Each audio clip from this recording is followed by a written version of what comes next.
Leo, how you doing, bud?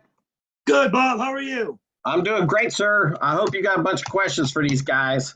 I actually do. I've been working on a lot of stuff. So I am excited to have this meeting today. Good. And Master Smith is, we had kind of chat ahead of time too. A lot of, I know our new members, they have a problem with um, the enrollment folder. Have you even broken into that yet? Oh, the enrollment pool has been phenomenal for me. I just Okay. had to make some more because I've had so many new students and leads in the last 2 months. Oh, So great. the enrollment Okay. pool has been phenomenal for me. Great. Well, he's going to cover because there's a few people, a few new members that are having a challenge with that. So we had kind of chatted before the meeting that we're going to kind of cover over that. So hopefully, if there's any questions or hiccups you might have, he'll be able to kind of dive in on that. And obviously, once we get our guys on here, Master Smith or Master Moody, I think Master Moody's running a little behind, but pull your questions together and kind of ping them, all of you guys. And Yeah. have. I mean, this is the time to really, get them aired out and let us help you. All right. I will be right back. Oh, it looks like we're recording. Good. And we may have lost Leo. Oh, he's on the phone. Okay. Katarina, how are you guys doing? Did you get, they've got a new live event coming up, sir. So they're excited. They're kind of putting together all their things. And we got you guys really are doing that at the end of the month, right? Bruce, Katarina? They don't have audio. okay. Oh, we're not doing so well in the beginning. Oh, there's Leo. Hey, Leo, go ahead. And we got Master Oliver, so let's go ahead and start this ball rolling. So I have a lot of it. Let me get my flyer. Of course, I don't have my flyer with me. It's in my car. But I am doing something on February 22nd, which has actually been great, especially after our last conversations of how to get into schools. I've had a lot of issues trying to get into the schools. And recently, I'm offering a free anti-bullying campaign here at my location on February 22nd. And one of the parents is on the Board of Education. He was very interested in what I have to offer. So I wrote down a whole course for it, an hour-and-a-half course for it. And now they've seen that they want me to do it at their school. They're just going to run it through all the board members. But from them saying they don't want anything to do with me to now really wanting to work with me with this anti-bullying campaign. I have a couple flyers, and I wanted to kind of see if I can, wish I had one right in front of me. Actually, give me 1 second. I have this banner. I wanted to see if there's anything else that I can do to make my event very successful and market it correctly. I have this outside of my school. Right. So that way I have a lot of foot traffic. Hopefully they can see it. It's on social media. I'm trying to stop at all the local places to drop off a flyer to see if they can see it. But I really think this could be a really big thing to just bring in about 60 or so people just to do an anti-bullying campaign. But I wanted to run it by you guys and see what else I can do to really make it a big event. Okay. So let's start with, you've got me confused already. Are you looking for something that you're doing into the elementary schools, or is this something that you're doing at the school? I'm doing this at the school. The elementary schools, they won't let me really in just yet. They said they might be able to promote it to all their students, but they have to obviously go through the right channels. They had a meeting yesterday, but I haven't heard back from them. I think it was last night that they should have had the meeting about it. So I don't want to put all my, bet on them doing it for me. I want to make sure that I can promote my event as much as possible in the right ways to make it a successful event for myself. Right. Okay. So they're two completely different issues. Correct. Okay. So really what you're hoping to do is to do an event at the school that you get local support and promoting, that you would like to convert them from the anti-bullying seminar into regular students. Correct. And I'm promoting it more than anything else to outside. And I've told some of my students here to bring friends. They've had a lot of, all my free or bring a friend events haven't been successful, and I've been trying to find out why, because I've talked to Master Smith about it. I've been trying to change all those things. But from what I've talked to parents is that they keep asking their friends to come in, but nothing's really helping to bring their kids in, no matter if I do the free pizza party. I have the sign-up sheets on the outside. I try to do that. So I'm trying to see how else I can get this anti-bullying campaign or clinic to bring outside people. Can I give him a few hints on that, Master Oliver, real quick? Go ahead. Yeah, the main thing, Leo, is when you're doing that, you have to realize that if you put a sign up or you make an announcement in class, none of that is going to get very many people moving. What you have to do is talk it up in class and make a big deal out of it. Have signage on the front door, in the locker room, in the classroom area. And then you need to have a sign-up sheet where it has their name and the. So we've got to make sure that we have all of those systems in place. Even if you do all three of those things, I found that if I don't catch people right there in class at that time, sometimes at the end of class, I'll say, how many are coming to our bully prevention seminar? And remember, guys, this is to bring a friend. You got to bring a friend because we don't want your friends to get bullied either, not just you. So does everybody in here have a friend? And so, you know, because a lot of times they'll say, I don't have any. Everybody has a friend, right? A friend, a neighbor, a classmate, somebody you're on their soccer team, or, you know, a teammate. So you kind of give them all those hints, you know.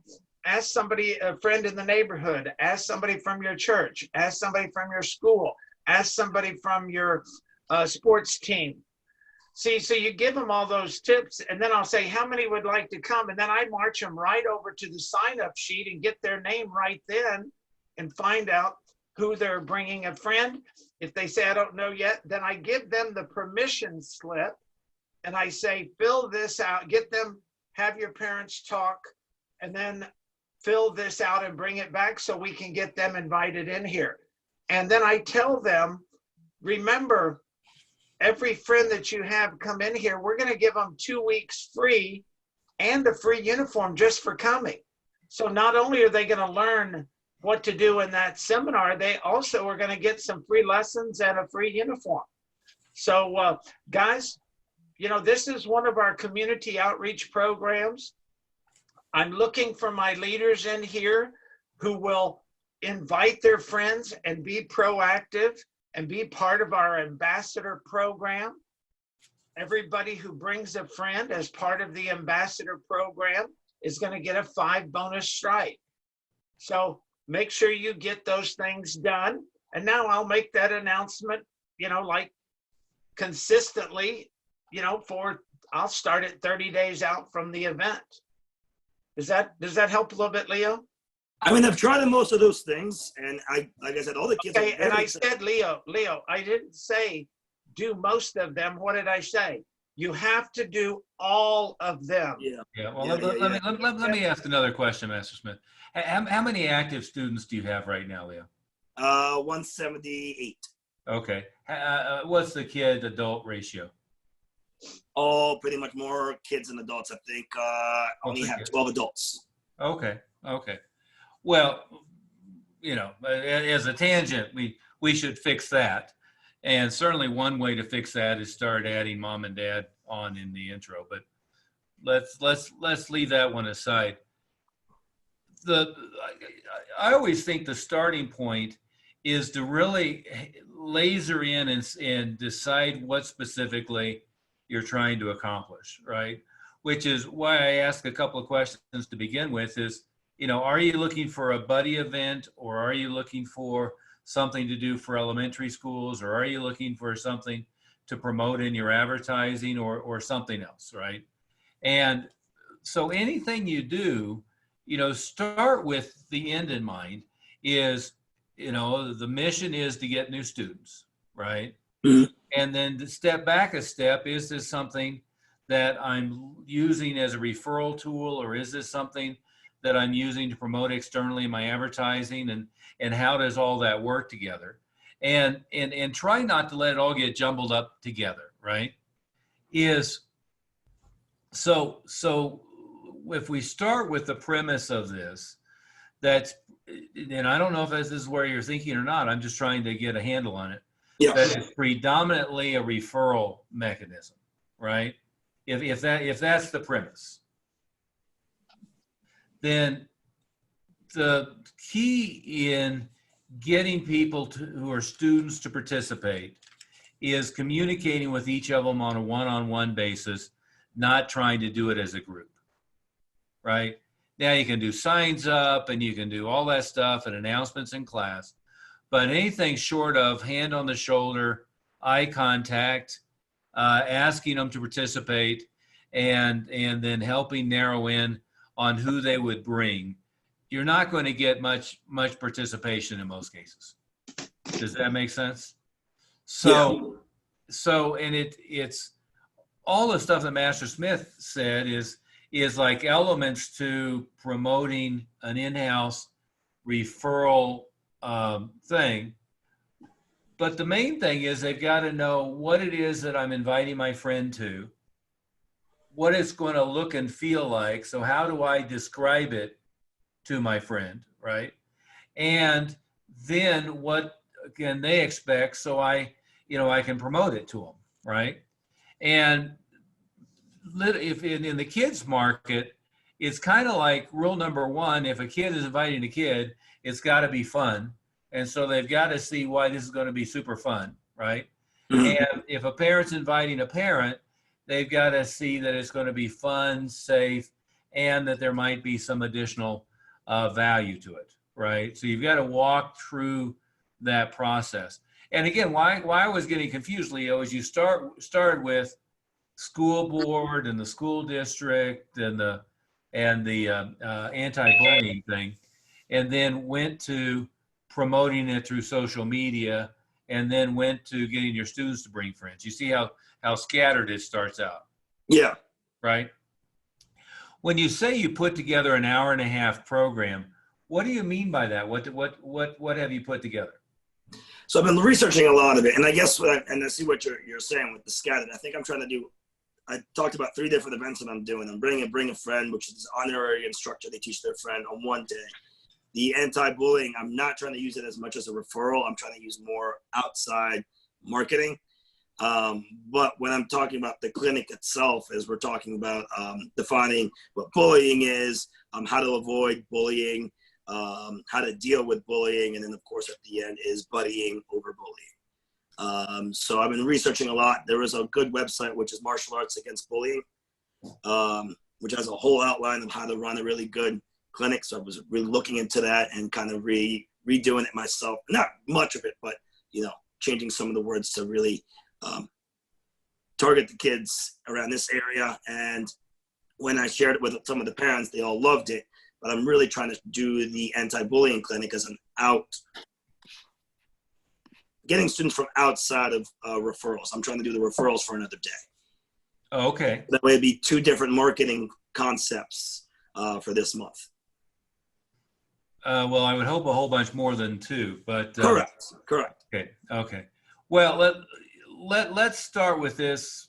Master Moody, I don't know if you're familiar with Dave Kovar's martial artist and bullying thing. Have you looked at his deal? No, sir. Martial Arts Against Bullying, MAAB or something like that. It depends on how long he's had it. If it was back when it was a few years ago, I had looked at everybody's program. So I looked at so many. Yeah, it was. And I didn't find any that I was particularly impressed with. Yeah, and I would assume that's no exception. Yeah. I haven't looked at it in a while either. The first question to ask is, what's the best hook to get people who don't know anything about this to show up at my school, to take an introductory class that I can then move into the next step, right? Mm-hmm. And the question becomes, is that the best hook? And does it need to be a one-day event, or is it an ongoing program, which is basically a disguised first introductory class, right? When the reason for like a event tends to be either to get your door into an organization and to do some kind of training in that organization, whether it's an elementary school, a middle school, Conoco, British Petroleum, or anything in between, right? Or it's to have an excuse to get your foot in the door, right? Now, most referral systems that work are based around have an event, because what we find is give the students 100 guest passes and go tell them to pitch their friends on doing martial arts. That doesn't work well. But have something that's fun and exciting that they can invite their friends to, whether it's to come down and watch their belt graduation, or it's to come to a self-defense class or a bullying thing or a board breaking or whatever. That's the route that works better. On referrals, there's events that one person brings 20 or 30 people. That's stuff like a pizza party or a birthday party. And there's stuff where, you know, a third of your students all bring 1.3 friends on average each, right?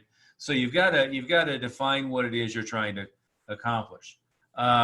Generally, for something like I'm going to promote on Facebook, I'm going to promote it on Google, I'm going to do direct mail, and I'm going to try to get radio spots and everything else. Something I'm going to use external media to get people who aren't already students.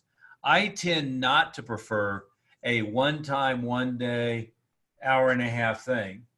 And I tend not to prefer something that's a little off from what my program's all about, right?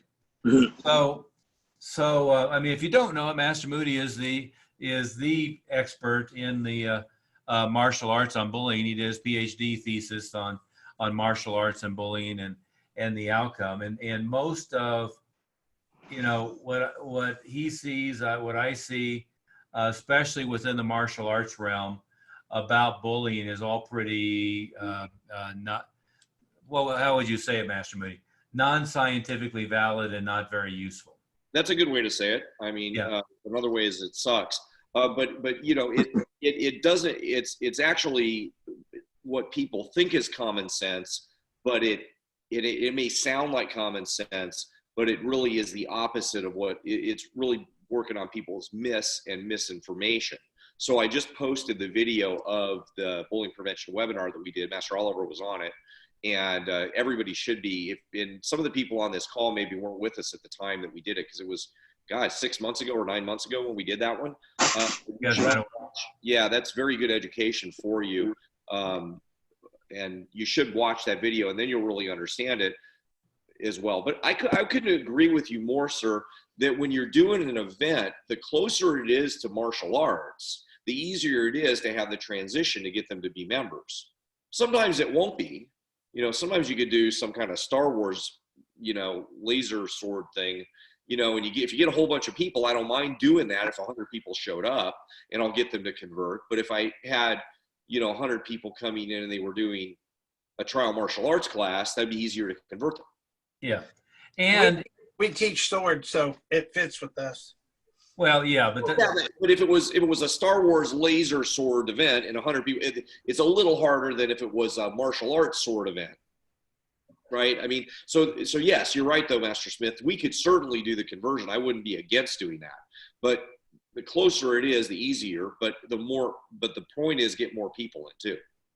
yeah, but again, if I'm going to advertise it externally in traditional media, whether it be online or offline, and I'm paying to promote it, I usually don't go for, it's only going to be Saturday at noon, right?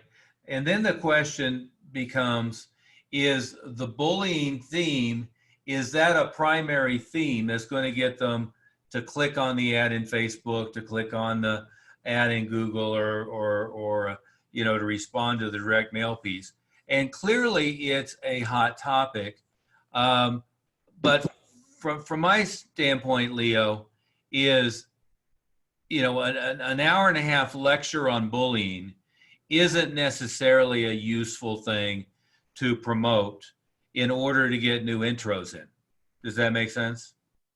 So I think you have to be careful, and you get excited about an idea, but if you were talking to me about this is now the theme for a PE teacher of the day, and you're going to go in and the theme is going to include, 5 minutes on bully prevention, which is going to be included in the after school enrichment program, and you're going to go into the elementary schools and do that. Now I'm more interested because you're using a hot theme to convey hopefully some valid information in a format that I know is going to be useful for creating introductory traffic, right?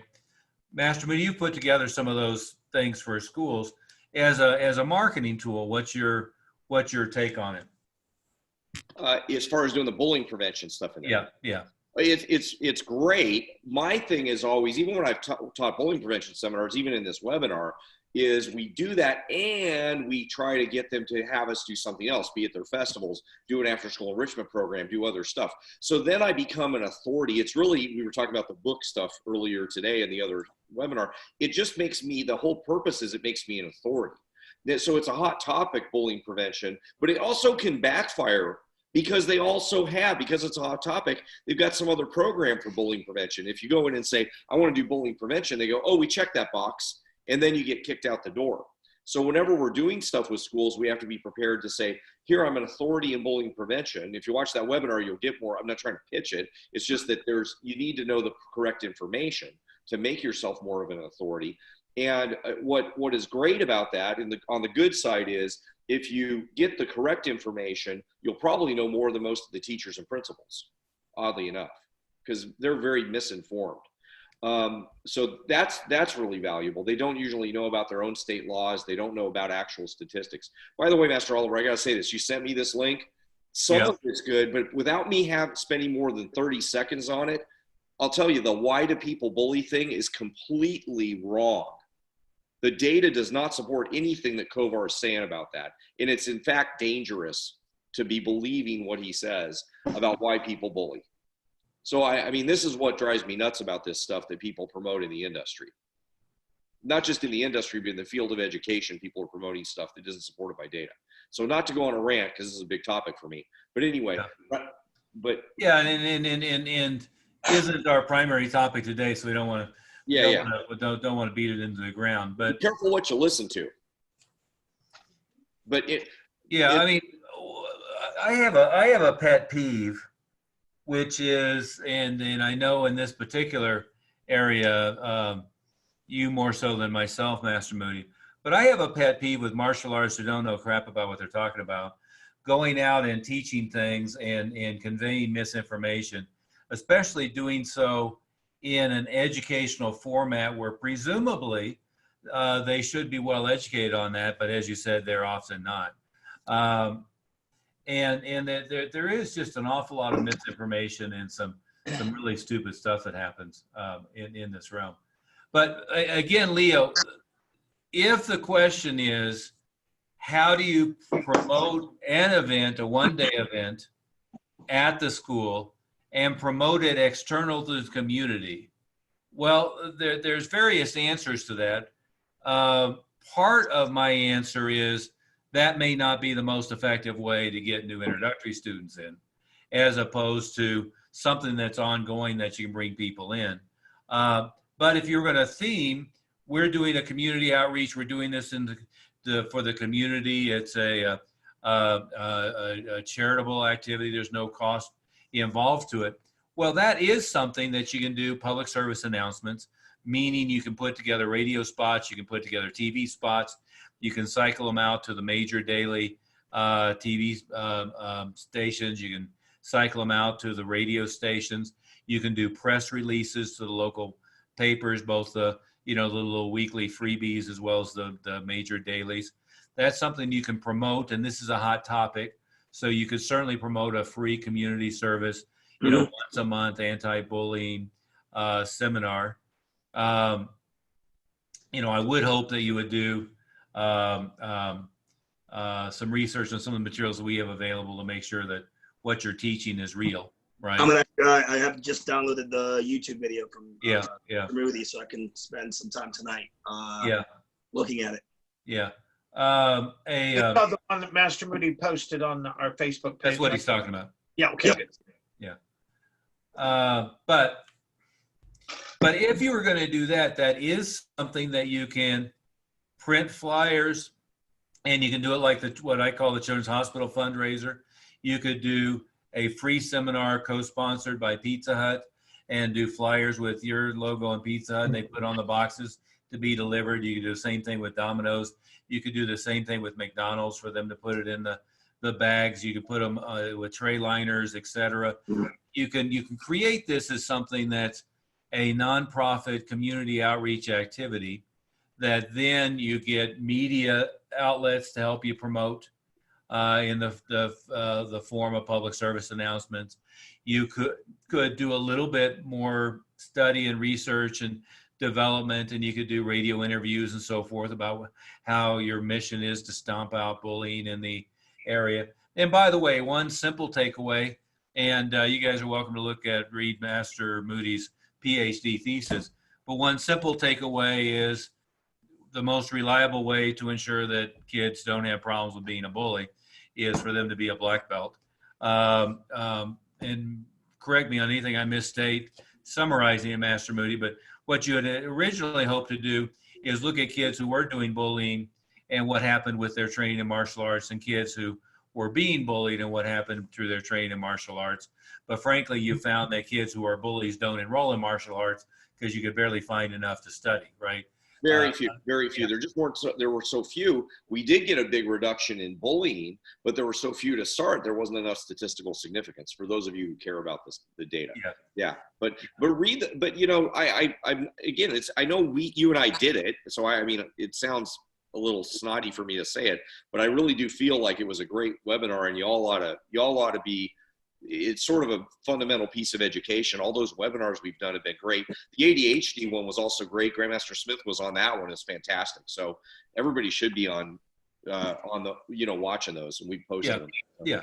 Yeah. But so one takeaway is when you're talking to a school is there is research that bullies aren't attracted to learning martial arts, and so the ones that already have a problem with bullying are very unlikely to go through a course of instruction anyway, and the course of instruction does reduce their tendency to behave that way. And number two is one of the most statistically valid ways to prove that the child is not going to have long-term problem with bullying is for them to train in martial arts and become a black belt, not because they're going to kick the other kid's butt, but just the confidence that comes with it and the capabilities and communication skills and so forth resolve that problem. Is that making sense, Leo? Yep. So for something like this, one thing I would always do is direct mail to your open prospect list. Obviously, email and text and call them. But everybody that you've collected over the last year or so who showed any interest, always invite all of them. And any student who was active who dropped out, invite them, right? So it's not a referral mechanism, but it's something that they can be invited to, and it can give you one more pillar in the promotions. Is that making sense? Yep. But, my first takeaway is using that as a theme to get access into elementary, middle, high schools, corporations, organizations is useful. Trying to do a one-day event that you promote through media to turn into enrollments is not my preferred approach, right? But using a live event that's a referral tool that the students can see their way to bring their friends to, that is usually the most effective approach, right? So, but with that, you've got to make sure you do all the stuff Master Smith said earlier and direct mail to your students multiple times promoting it. But mostly what's going to happen is there's two phenomenon. One is, he mentioned it already, but I'll put a name to it, isolate faces. Talk to them about organizations and places that they're involved with and ask them who in that organization or place might be a good fit. That's the isolate faces. If I say to somebody, who do you know that? Well, they go blank.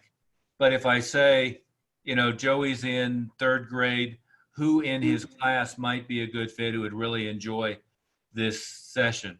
Does he do scouts, or, oh, he's in soccer? Who in his soccer team might be a good fit? Who does he know in the neighborhood? See, what I'm doing is I'm taking slices with an adult. Who do you work with? Who at work might be a good fit? Who among your circle of friends might be a good fit? Do you do other recreational things, softball league or so forth? Yeah, so who on your softball team might enjoy this? See, you isolate it in so that they can picture a small group of people and then target that. So that's one thing. The other thing is you have to talk to people face to face. If there's 30 people in a room, 30 students in a room, let's say 15 of the parents are on the benches, and I'm making a big announcement, somehow the human brain just doesn't click, oh, he's talking or she's talking to me. But if I put my hand on their shoulder and make eye contact, I said, Ms. Jones, I'm sure you've seen the signs and everything, but I'm sure that Billy would really enjoy this event we're doing on Saturday, whatever it might be. I was hoping that we could confirm that you'll be there. Oh, okay, so he should be there? Well, of course, you feel like saying, well, of course, dumbass, that's why we've mailed you 22 times and emailed you 983 times, and that's why there's 28 signs in the school. But that's the natural reaction is, oh, we should be there. Yes. Yes, absolutely. And by the way, Ms. Jones, this would be a wonderful time for Joey to bring a couple of his friends. Who does he know at third grade in his class that might be a good fit that he would enjoy inviting? Who does he know at daycare, at after school care that he would enjoy? Who does he know at scouts? Who does he know in his other recreational? You see what I'm saying? So a brief conversation with each of them with a confirmation and then getting them to commit in writing. Master Smith mentioned the registration form. See, the registration form is one of those, if you go back to the book, Influence, Science, and Practice, having them put in writing their commitment to attend.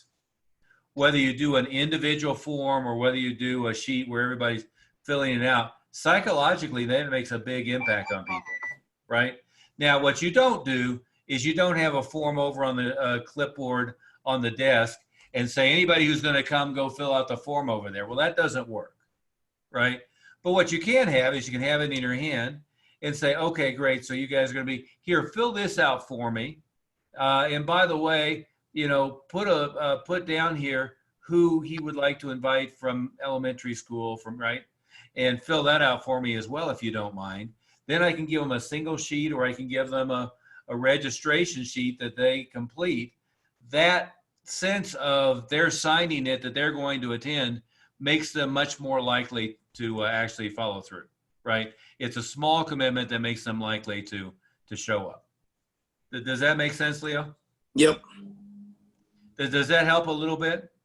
Yeah, definitely does. I think from what we're talking about, I think I'm on the right page. I just kind of modify more things here and there.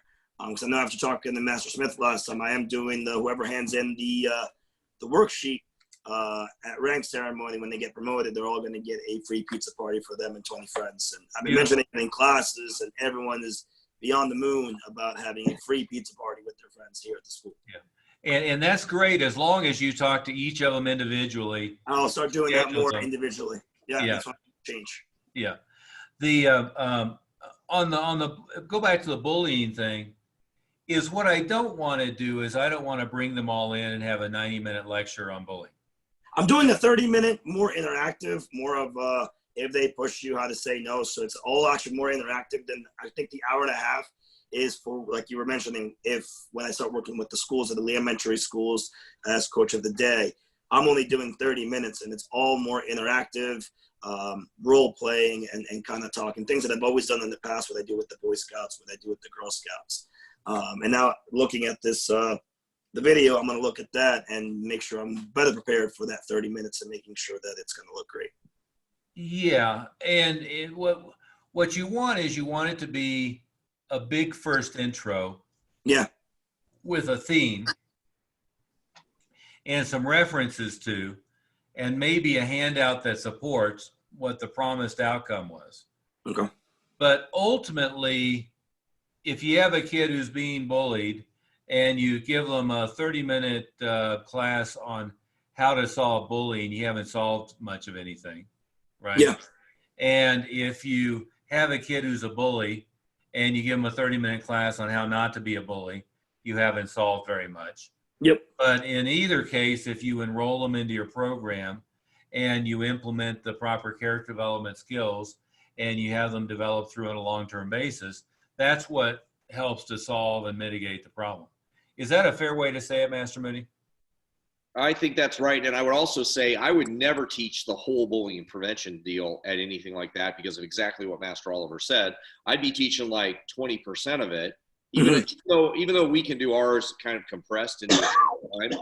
I would teach 20% of it and then say, oh, then there's more we got to do in the classes at the school tomorrow. If you're doing it like you're doing it in elementary school, we only covered this much of it, and you got to come to the school for the other part of it. Yeah, it's a first intro. Everything's a first intro. I'm never giving you the whole thing. They're not paying for it. Yeah. Well, mostly the takeaway is I want to have a reason to schedule the follow-up class, right? And I also want to be realistic enough to know that, giving 8-year-olds a lecture on anything for 20 minutes isn't going to do much to resolve much of this stuff. Well, and I would say also, Master Oliver, when you're talking, the rule also, my rule for teaching, for intro lessons, and for anything like this is all of the talking is 10% for the kids, 90% for the audience, the other part of the audience, the parents or the teachers. So if you're doing a bullying prevention thing and you're saying X, Y, Z, it should be the teachers and the principals and those people that are hearing that. The kids are going to hear some of it. Yeah, there's some about the kids, but they should be interactive and moving around. And the same when I'm teaching class. The talking is really for, especially about life skills, that kind of stuff. That's for the parents and to hear. And in an intro lesson, it's the same thing. And when we have problems converting, when we have problems getting people to show up for the next class, if it's an event, we have problems with renewals, it's because the other people didn't hear the message, not the kids. Usually we don't have problems with the students. We have problems with the other people we're trying to get the message across to. Yeah. That's a more general way to say it. Think about the other people that are in the audience, and it's not, oh, I'm teaching this group of kids, and then the rest of the group is not that. They're who you're teaching to. Master Karpiak, I did that seminar for you, right? That's why it worked, because I was talking to the parents. I'm talking to the parents. That's why the seminar makes money. I mean, that's how you get people to respond, because the other people are listening. Yeah. Well, good. Well, we spent a lot of time on that, but hopefully it was productive for everybody. Other questions before we move on here? Yes, Master Oliver. This is Brian with Texas Kickboxing Academy out here in Katy. Yeah. Hey, I was just curious, in the Facebook page, do you guys have a file, like a copy of your guys' interview record? We just wanted to see yours compared to ours, see if we can make any adjustments. Define interview record. So interview record is something we do after somebody enrolls, after they fill out an agreement. So basically it's like just reminding them of everything we did to the lesson. Like it's a little paper, we check mark, hey, we have a no refund policy, you agree to these payments on these dates, and at the bottom we make it sign it. In addition to the agreement. Correct. Okay. Mine is just in everything that I want them to know is in that agreement. I don't actually have an extra page. Well, I think there's a longer answer to that, Master Smith, is a lot of what you want them to know is in that enrollment folder that's happening in the folder conference, right? So no, what we do have is the enrollment folder. Master Moody, you have that sheet, the rules of the school, and one thing or another that can be given at the enrollment conference or in the enrollment folder, which would be my preference. Share that, Mr. Oliver, so that people know where it's at. It is on the Quick Start member site. Well, what is your logic of doing a separate piece of paper that you're reiterating it after you've had them sign the piece of paper that's the agreement? Well, in the past, I mean, typically when we're done with the lesson takes alone 45 minutes to an hour. And then if they enroll, you're talking about maybe like another 20 to 30 minutes.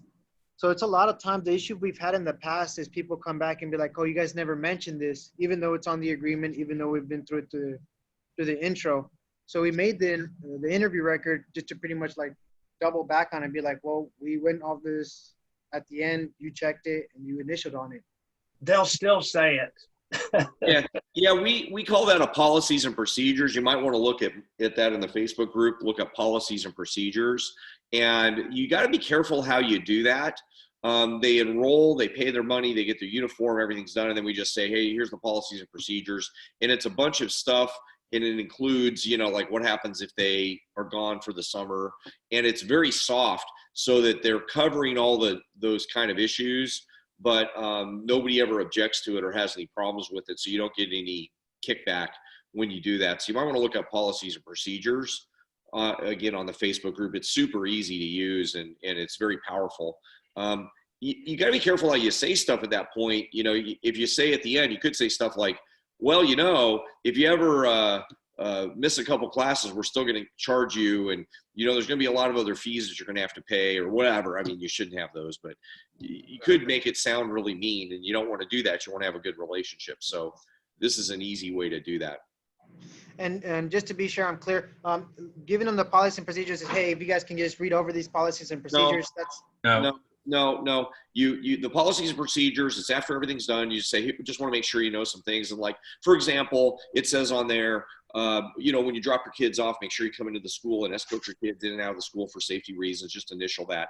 And so it's a 2-part form for us. You can use 2 papers and they can initial it, but we use a 2-part form and we just say, just initial that, and they go and initial everything.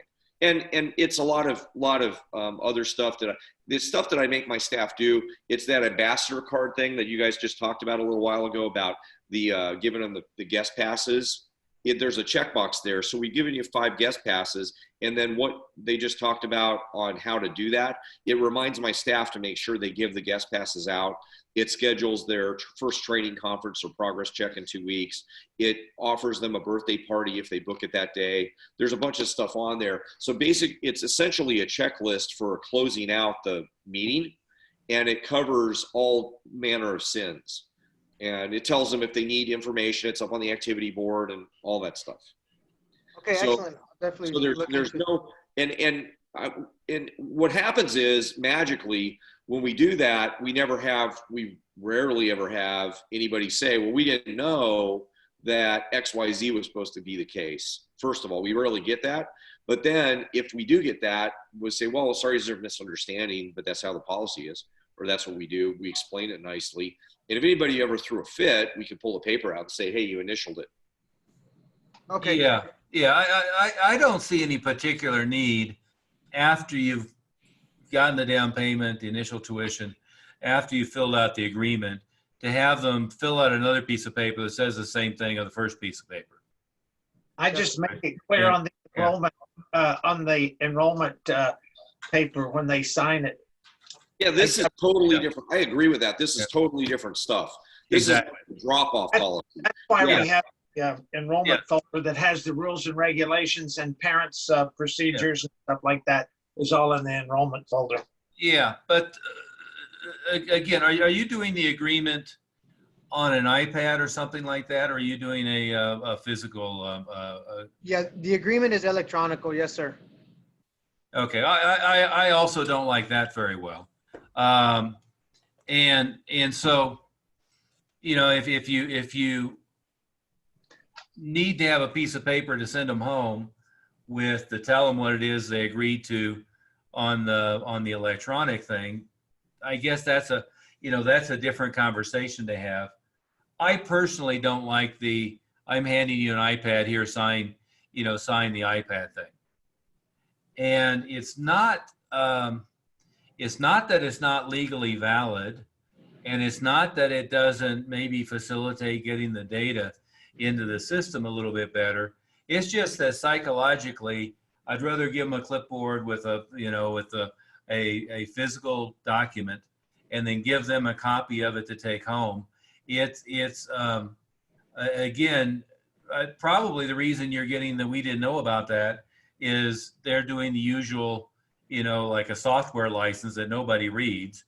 They're doing kind of the usual, well, it's on the screen, so I don't have to pay any attention to it, and they're okaying it, and that's creating part of the problem.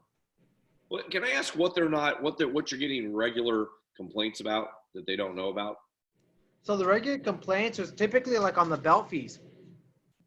Like the tuition, Oh. usually it's good. It's usually like belt fees that we get complaints on. Yeah, well, let's get out of belt fees, and then you want to have complaints about it. Yeah, number one, do that.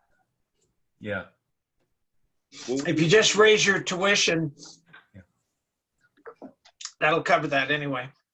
Yeah, but okay, finish the sentence. What are you getting that we didn't know about?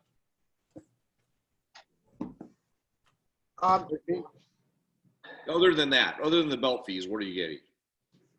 Really, it was just the belt fees, at times tuition. Okay, then we solved There you that. go. There you go. Yeah. Well, let's talk about that as a freestanding issue here for a second. Is one of the great books you should have read, and if you haven't, you should, is 7 Habits of Highly Effective People by Stephen Covey. And a book that I recommend actually instead is written by his son called 7 Habits of Highly Effective Teens, which is a more readable book for adults and for teens because Covey is pretty dry and pretty academic.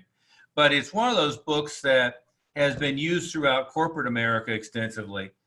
But it's and two things that I like about it specifically are his time management grid and the way he thinks about time management and the way he thinks about relationship building. And his language for relationship building is that you're either making deposits or withdrawals into the emotional bank account that you have with that person.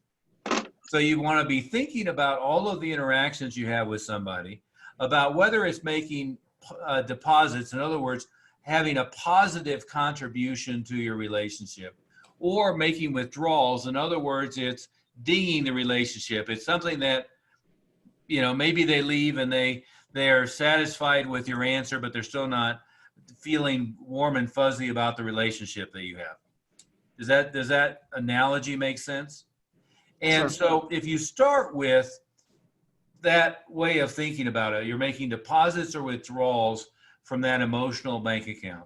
And then you think about the way many of us interact with our students, including about finances, right? So let's think about finances. If I enroll somebody and there's a fee to enroll and then there's a monthly fee, and I don't, we'll discuss later how much that should be, but there's a monthly tuition and there's an initial bigger amount of tuition.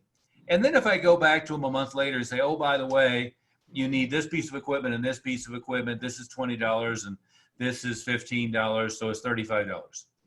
I think about that as every time I'm asking them for something, especially if it's unexpected, but every time I'm asking them for an additional amount of money for something, that's a withdrawal in that emotional bank account, right? But think about what a lot of us do is a month later, you need to buy this thing and buy this thing. Oh, by the way, there's the school patch and it's $10. You need to buy that.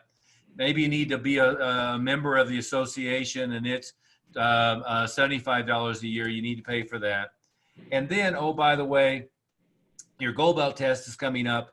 That's $35. Oh, well, why do I have to pay $35? Well, that just covers, the piece of paper and you don't say it that way, but it covers the piece of paper and it covers the $2 piece of cloth that we wrap around your waist, right? And so every time you ding them for an extra amount of money, you try to get them to buy a $2 bottle of water at the front desk, whatever it might be. Think about that as taking a withdrawal from that emotional bank account. You're dinging them and it's having an emotional impact on them, right? What I want to do is I don't want to ask them for money for anything other than really enroll and then renew. And certainly between the enrollment and the renewal, I don't want to ding them 2 or 3 times before I get to that point. So I'd like it to be that there's really nothing that I'm asking them for money about ever again, other than what it is, the tuition. And there's going to be exceptions to that. There's going to be, you do an external tournament or, maybe it's a retreat or something. But as much as possible, I don't want to have in the normal course of business, it built up where they're paying me an extra, pick the number, $200 a year on stuff that I'm going to have to ding them for repetitiously. Does that premise make sense? Yes, sir. So- Makes sense. So what I'd rather have is, if I've been used to it's 149 to enroll and it's 149 a month, I'd rather it be, and then I'm going to have to sell them some equipment.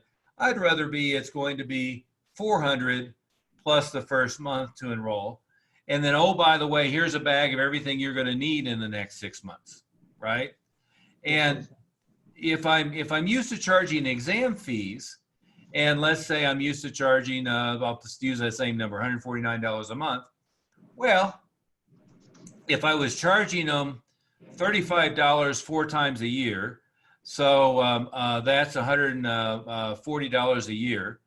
Well, why not just add $20 or $30 to the tuition and not ding them 4 times, but just have it built into the monthly billing? Does that make sense? Yes, sir. Makes So- sense. So, what I'm trying to get all of our members to do is something like 400 initially, 297 a month. So 697 initially, 297 a month. But then not go back to them for, hey, you got to register for this seminar. You got to register for this intramural tournament. You need to buy this belt. You need to buy this pair of pads. You need to buy this other thing. Just have it all bundled in, right?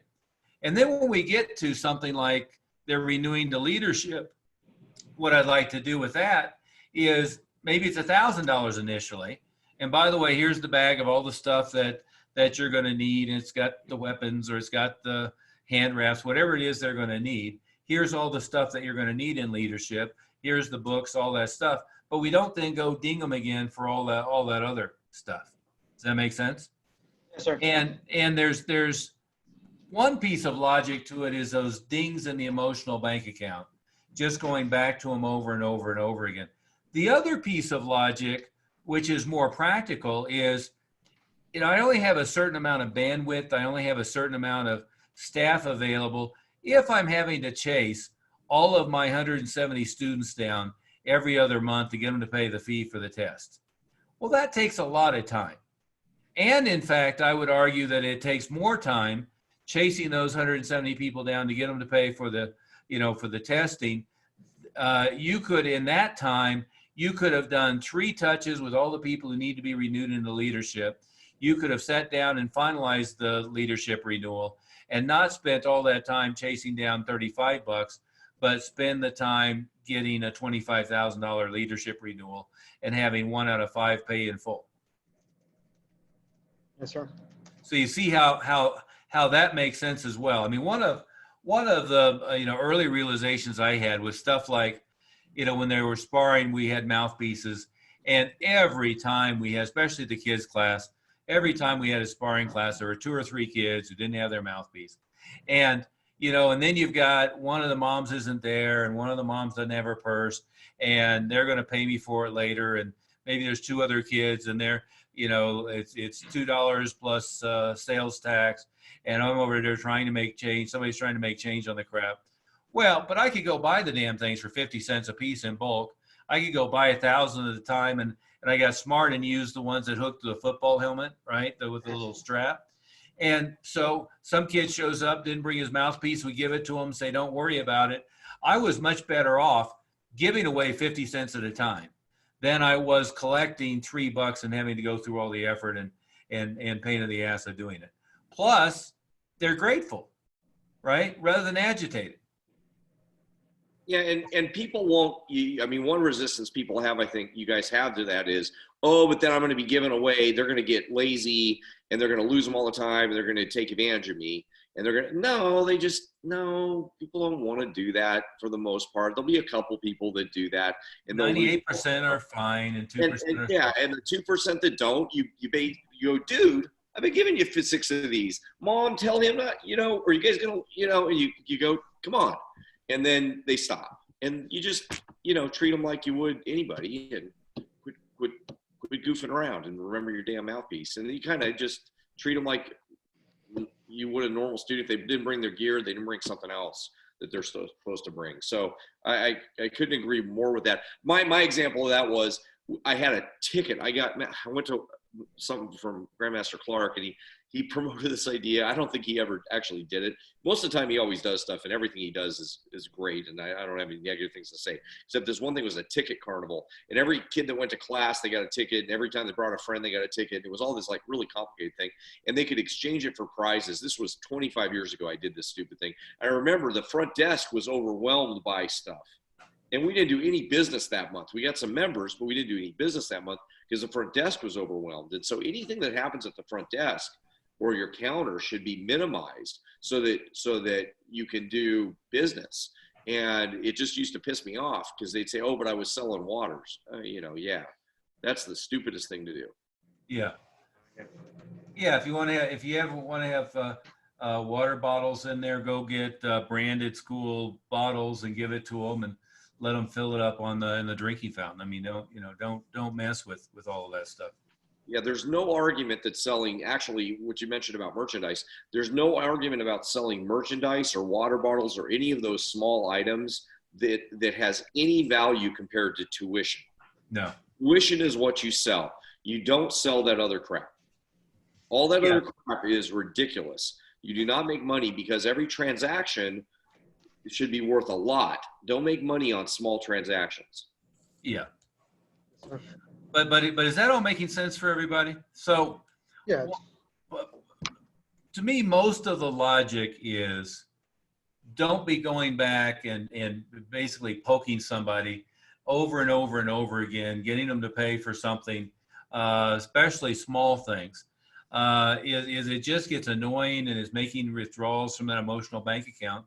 Have it set up where, what you're charging them covers all that stuff. And then you don't have to spend staff time. You don't have to spend focused labor, any of that other stuff to do that.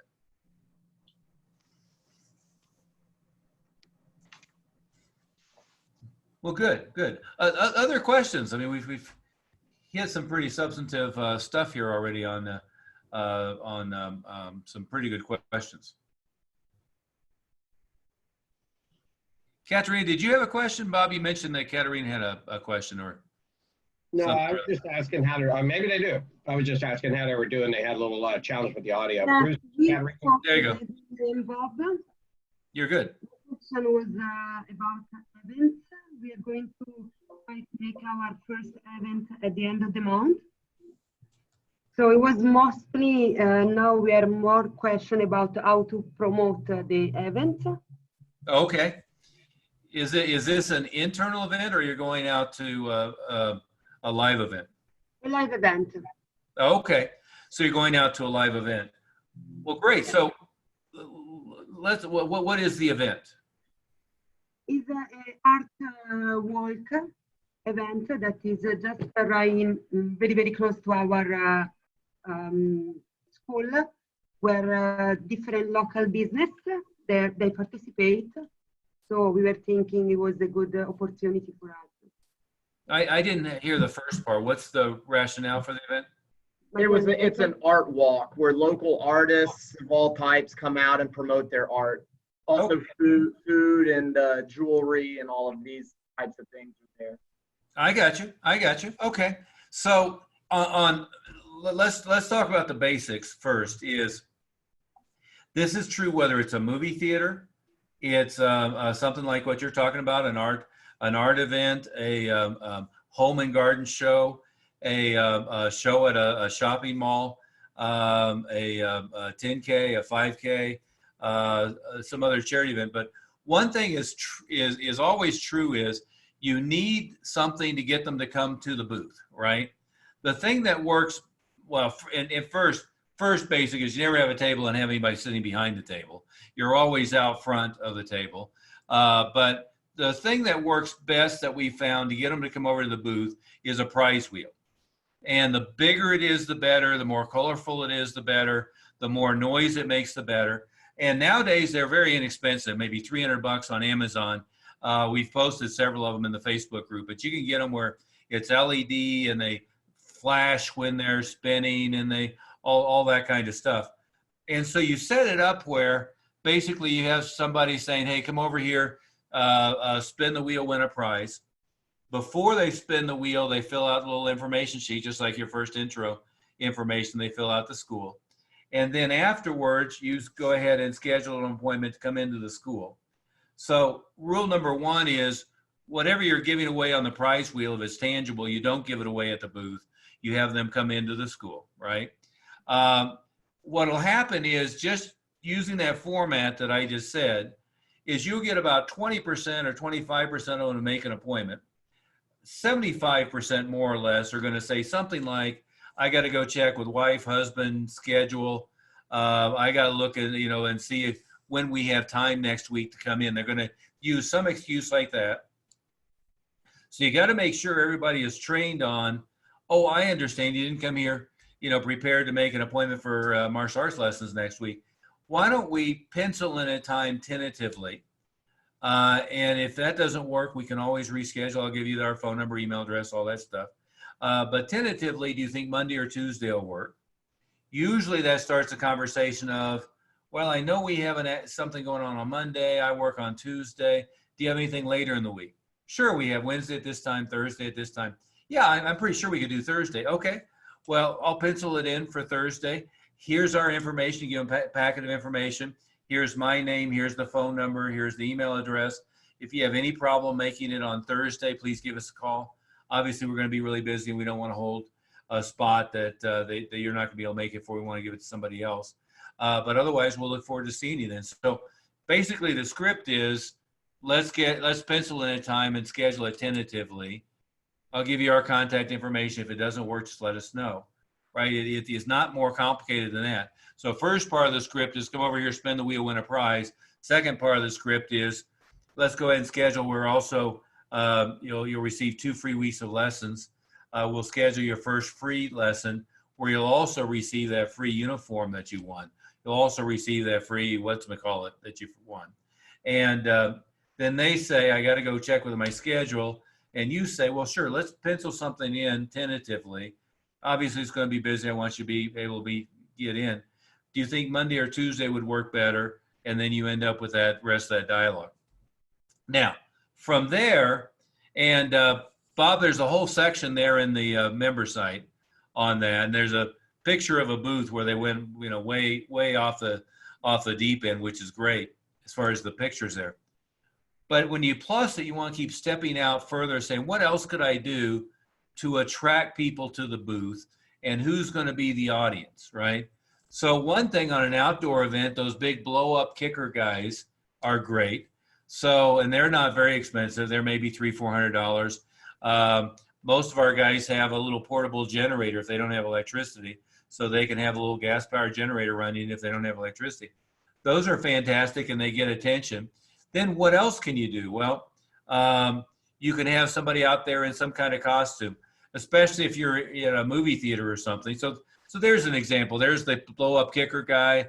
There's somebody in a Ninja Turtle costume, a kind of cheesy one. There's the prize wheel, and there's even a blow-up dragon and a banner that says "Spin the wheel, win a prize."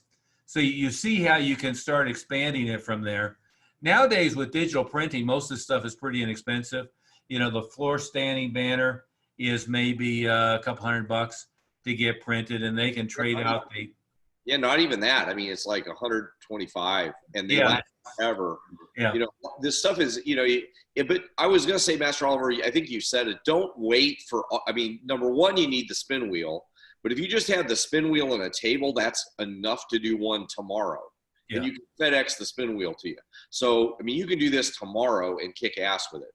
So, but Ken Gibson did 300 appointments with just a table. He didn't even have a tablecloth on it, and a spin wheel. I have to say it was one of the barest tables I've seen, but the staff was good because he had the spin wheel and he got 300. Ken is on with us.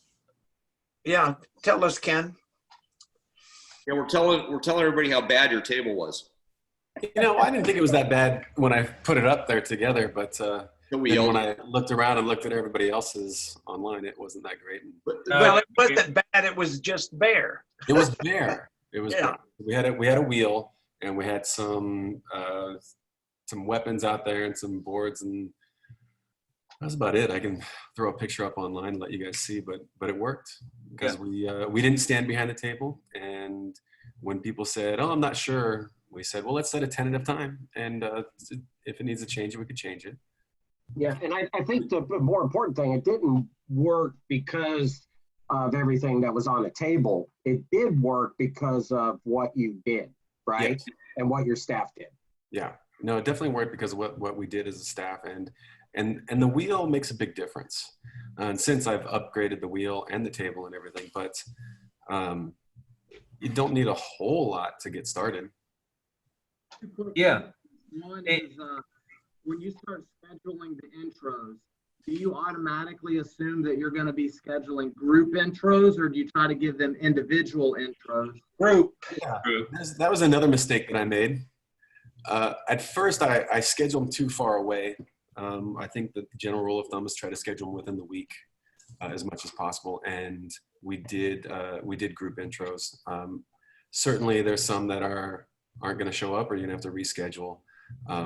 But it's better than making them wait too long. Yeah. Well, and let's think of the numbers. Is if you do a really good job with this, let's say you get 100 leads, you'll end up with 75, 90, sometimes even 100 of them make appointments on the spot. But let's say the appointment number is 100. Is worst case, doing a pretty decent job at it, you should get about 50% to show up for an intro, maybe as many as 65 or 70%. And then you should get about 50%, maybe as high as 65, 70% to enroll, right? But if you think about it, if it's 50% are going to show up, and even of those that show up, probably a third of them have rescheduled once before they show up. Is that a fair assumption, Ken? Yeah. So a third of them have rescheduled once, let's say. So really only 35% of the number you book at any one time are likely to show up for that time, right? So if I booked group intros of 10 or 15, I may end up with 3 or 4 people. And I shouldn't be discouraged with that. That's just what, how the ratios hold up. So I've got to schedule them pretty big, knowing that probably best case only half, if not, 30, 35% of the people scheduled end up showing up the first time. Some are rescheduled, some are no-shows, some, just will never come in. And then that gives you some momentum. And Ken, you already said it, but I've seen the mistake of scheduling them 2 or 3 weeks out. I would like it to be, if I'm doing it on, my idea would be if I'm talking to them on Saturday, I schedule them for Sunday. In practical terms, I'm talking to them on Saturday, they come in on Monday. And if not Monday, on Tuesday. And I keep it as tight as possible and try not to schedule them too far out. Especially, even though I'm going to get overwhelmed in that week as far as traffic, I'd much rather be a little overwhelmed than schedule them 2 or 3 weeks out, because then I'm going to lose a bunch of them. Ken, tell them about the numbers you had at that first event you did. Yeah, we scheduled 200 appointments at the first event, and then the following week another 100 plus appointments. But I'll throw out there for everyone's benefit, the biggest mistake that I did was I waited too long before I actually did the events. So don't wait, just go for it. Yeah, and you mean that you were with us, I think, 6 months or 5 months? Probably more than 6 months, yeah.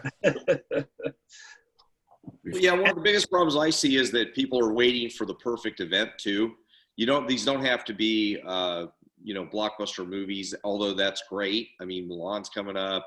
We got Onward coming up, the Pixar movies. There's some good movies, but you can you have Harley Quinn starting today. Yeah, that's right. Practice on the small events. Think of them as practice. Not all of them are going to be that big event if you practice on the small ones. But part of the fire hose, remember we talked about drinking from a fire hose. Part of that is learning how to overbook your intros, because we found it's just like the airline overbooks to get a certain number. They know on the average how many is going to not show up. And at our school, we found that we had to book 10 to get 5. Now, sometimes we might get 7 or 8 and sometimes 3 or 4, but on the average, we know if we book 10, 5 are going to show up is the norm.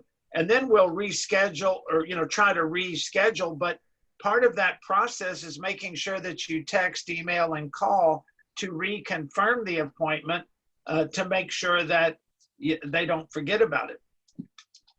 Yeah. Call, text, email. The other thing is when you're drinking from that fire hose, don't just, normally we have one intro class per day, but during the fire hose time, we might have 3 or 4 intro classes scheduled for that day. And just schedule them far enough apart that they don't run over each other. We usually find if we schedule them every hour, we're good. But depends, normally they get there 10 or 15 minutes early, 30-minute intro, and then reschedule them 10 or 15, and then we're ready for the next wave. Yeah. And a couple things to expand on that. One recommended app is called Schedule Once. And it's a very inexpensive software product, web-based. And actually it's, they changed the name, Once Hub, I think. If you go to Schedule Once, you still get there as well. But what Schedule Once does, we have a lot of these recommended things here in the member site. But what it does is it lets you, it'll interact with Google Calendar or with iCal, or I think with Outlook. But what it does is it lets you put in the appointment, and then it reminds them 4 times by text and 4 times by email as confirmation of the appointment. The emails include a link that lets them reschedule it on its own to another available time, assuming you set it all up right to begin with, right? And so it's a nice way. If I go like you did, Ken, if I go schedule 200 appointments and now I have 200 people that I'm following up with this week, or even if I only schedule 20 appointments, it helps to remind them of the appointment and helps facilitate them moving into a more convenient time if they need.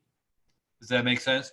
So that's something that everybody should be using. It's called Schedule Once. And again, it'll automatically confirm by text, automatically confirm by email, and set up properly. It'll do it 4 times. You can tell it to, remind them the morning of the appointment, the afternoon of the appointment. You can have a reminder go out the minute you put the data in. You can have the reminder go out the day before. And it's very inexpensive. It's a per use on the text messaging, which isn't very much. And it's, I don't know, a relatively small monthly fee. And then it integrates with a lot of the other things that we like to use. Does that help with that live event, understanding the process? Yeah. Ken, anything else that you would add to give them some tips there? You guys ask Ken directly. Have plenty of clipboards, paperwork. Sorry, Yeah, plenty of clipboards. Did somebody have a question on that? Yeah, Bruce was trying to say something. Go ahead, Bruce. Yeah. I was just going to say, do you schedule the children and adult group intros together? I ideally would schedule the adults separate from the kids unless the adults Definitely, unless they're parents. Unless they're parents of the kids, right? So I'd like to get all the kids to have their parents take the class, and I'm not going to have the parents come in at a different time. But if I'm scheduling, think of the psychology. 7-year-old child comes in, takes class, and he's taking class with mom and dad. They think that's great. On the other hand, 25-year-old adult coming in, to learn Brazilian Jiu-Jitsu, and I come in, I got a class of 7-year-olds, that doesn't feel like it's what I'm looking for, right? So I would keep those 2 audiences separate, except for parents. Yeah, I can unmute you again, Ken. Close, if you do a group intro, are you not trying to close anybody on that first time, since you only have 1 hour and you got to get the next group appointment afterwards? You just schedule them all for their second. lesson and then move on to the next group? Right, right. You know, and pre-frame the enrollment process. All of that language is in that Fill Your School program and on the member website. And also, if you want, go to milehighkarate.com/second lesson, because that's designed for from the first to second. So no, we would be scheduling them come into a beginner's class in small enough numbers that we're going to be able to, you know, do the enrollments. And again, you know, when they come in, it's going to be a little bit of triage, because you're going to have child, you know, 7-year-old comes in with dad, no mom, or, you know, they're not really prepared, or, you know, financially they're not ready to finalize. So you can overschedule a little bit, but not too much. I mean, you want to have maybe 5 people scheduled so that you're planning on enrolling, you know, 3 of them. And then you go through and pre-qualify, find the ones that are ready to go ahead and get started, and then start pulling them off during the class, and then prep a couple for after class. A couple other things I'd remind you to do. He already said a lot of clipboards. What that means is if there's 3 people, you better have at least 4 or 5 clipboards for each person that's working for you. So you can hand one to one person so the lines don't get too long. You can have them all filling it out. The other thing is have a master appointment sheet. So you have each of your intro times and put 10 slots, and then start filling people in. And if you want to make one an adult and one a kid, you can, but you know, separately. If it's a family, put them together, and then make sure that you give them an appointment card with the prize that they received and the date and the time they're coming in. And Master Moody has this thing he calls a V card. Maybe you tell him a little bit about that, Master Moody. Well, part of the if you follow the script that we posted, it says on there how to do this. Priority number 1 is get them to the wheel. Priority number 2 is get them to spin it and get their name, phone, email. Priority number 3 is get them to set the appointment. That should happen 95% or better of the time, following what Master Oliver said. And all that's in the script. Then the next step is we get their address and other information. We get that essentially 100% of the time, so that we can mail to them. So you shouldn't have any problem with that unless something's going wrong. And then if you have time, if we're really crushed for time because we're just swamped like Ken was with 200, we may not spend the time to send them the contact record. But in all other cases, if there's a little bit of time there, we'll say, oh, by the way, you know, we'd like to send you our contact information so that you'll know when we're calling. And then we send them from one of the staff all has cell phones. They'll have a contact record in your cell phone, just like you do for everybody, with all the school's information in it. And we forward that to them. We say, oh, what's your cell number? And we already have it usually. And we send it to them right there, help them add it into their contact record. And now we're in their ecosystem, in their phone. It usually gets added to their computer. It gets added to their address book. Now from there on, when you call them, you're going to be recognized. That's when people don't usually answer the phone. I don't know about you guys, but I don't answer phone numbers that I don't recognize. But when you call them, your phone number is going to get recognized. When you email them, you probably won't go to spam, and so on. So that's the next step. It's all in the script, though. So if you just follow the script that we've outlined for you, it's all going to be in there. But I'm glad you mentioned that, Master Smith, because you might not know what that means when you get to the contact card. And then they only ignore you on purpose. Correct. Yeah, you know, the idea, but Ken, that's a good point. Most people will not be ignoring you on purpose. We think that because we're insecure. You know, that's why we think they're ignoring us. They're really not ignoring us on purpose for the most part. They're ignoring us because we call them from a number they don't know about. Yeah. Well, and just to anchor that in, what we know that's happened is that landlines have been replaced by mobile. And also there's a lot of phone spam now. Even the Federal Communications Commission is telling people not to answer phone numbers they don't recognize. On my iPhone, you know, the latest software update has a setting where if you don't recognize the number, it doesn't even ring through, goes straight to voicemail, which I always have turned on. So what happens is not only do people not answer phone numbers they don't recognize, but the software now is not even ringing their phone with numbers that they don't recognize in many cases. So what you want to do is you want to make sure you get into their contact record, preferably at the point at which you're having the first communication. So you made the appointment. Oh, here, is this your mobile number? Here, I'm going to share our contact information. Here it is. Hit that, just say add to contacts. Now, when you want to drive down, you can just click on that, and Google Maps or Maps and iPhone will take you there. If you want to call us, here's the phone number. Here's the email address. If we call you, you'll know what the number is. It's a very simple thing to do. And as Master Moody said, you could do it later. So if you could just get hammered, you can, once you get time to breathe, you could go through each of them and, text a little note. By the way, I thought I'd share our contact information. If you just tap and add to contacts, it'll add you in. But I would make sure every prospect you talk to, if at all possible, you get that contact information. And every intro that comes in, you make sure it's in there. I mean, we've had people who are trying to follow up on students for various reasons, and they never can get hold of them because they don't recognize the phone number they're calling for. And one of the things we always do is every phone number that could be they could be receiving a call from, we'll add that into that contact record. And things happen.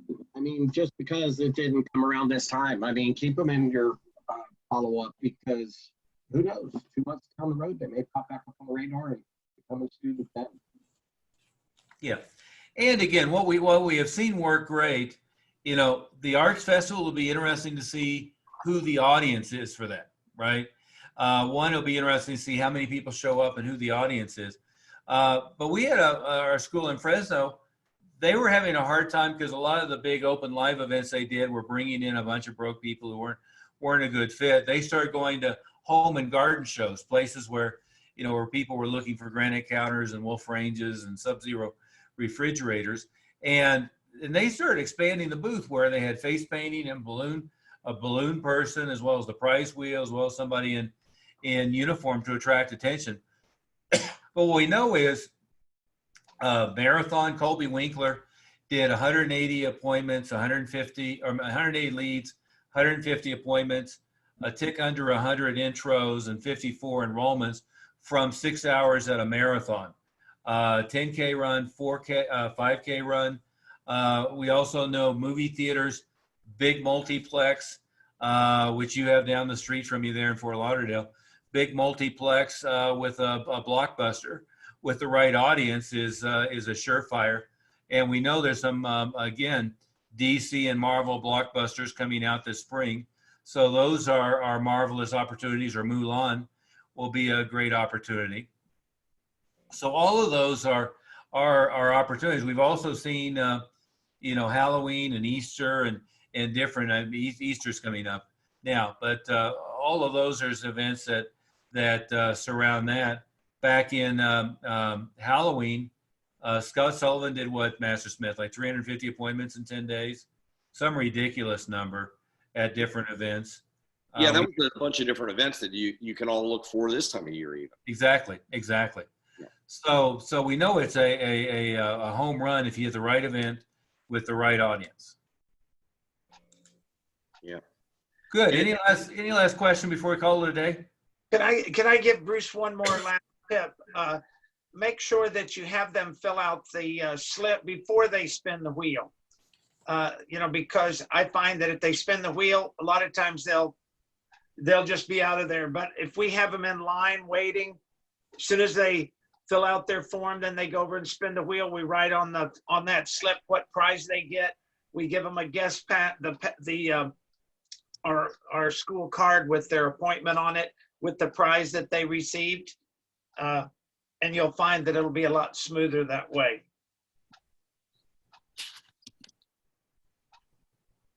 Exactly. Master Oliver, I wanted to quickly circle back to you had said you dropped a couple golden nuggets in your opening statement. I think it was with Kevin's partner. But anyways, one of them was press releases.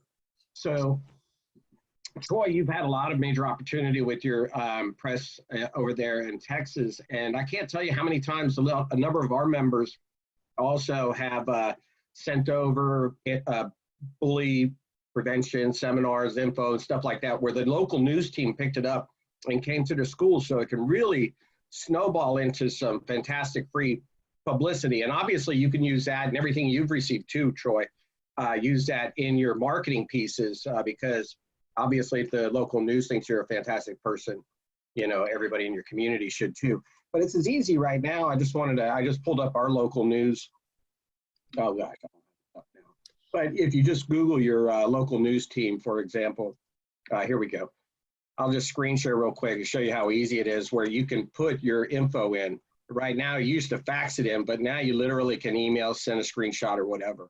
And this is our local news team in our area. But it's as simple as that.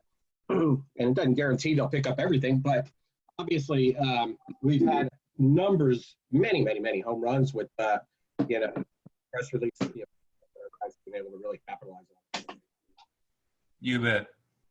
Go ahead. Well, on that note, we'll call it a day. Anything that you have? Say it again, Master Mooney. I said perfect timing. Yeah. On that note, we'll call it a day. Any follow-ups posted in the Facebook group, we'll try to get right back to you. Remember, we have the next quick start meeting scheduled coming up. Well, what is it? In April. Yeah, mid-April. And for Mastery and Leadership members, we have the Disney event right at the end of February coming up quickly as well. April So, 17th, 18th. there you go, April 17th and 18th. Very good. Well, everybody have a great day. Any follow-up questions, post them in there and we'll get right back to you. Thank you, sir. Thank you.